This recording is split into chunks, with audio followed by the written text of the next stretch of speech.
They sent violation letters. I showed their compliance officer wasn't even certified.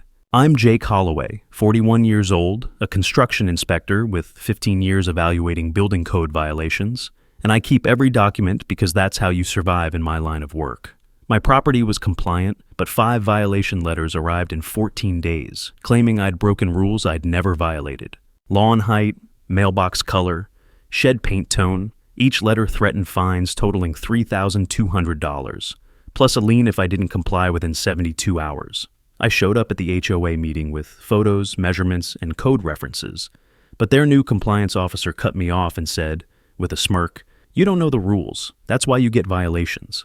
25 neighbors watched him humiliate me. I went home and opened the state licensing database because something felt wrong about his confidence. I searched his name and credentials and found nothing. No certification, no training, no legal authority to issue a single violation in this state. I pulled the State Homeowner Association Act and confirmed it.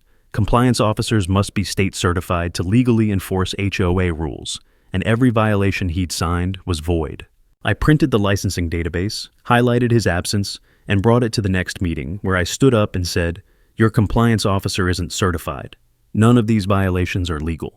The room went silent as 20 residents turned to stare at the president, and the compliance officer grabbed his folder and walked out. The president tried deflecting, but I had the law printed in front of me, and 3 other homeowners who'd been fined for equally fake violations. So I gave him a choice: void every violation, refund every fine, and send written apologies. Or I'd file a state complaint that morning. He signed that night, voiding $18,700 in fines, returned to residents over 6 months. The state licensing board launched an investigation 2 weeks later and fined the HOA for using uncertified personnel, while 9 residents filed civil claims costing the HOA $92,000 in damages.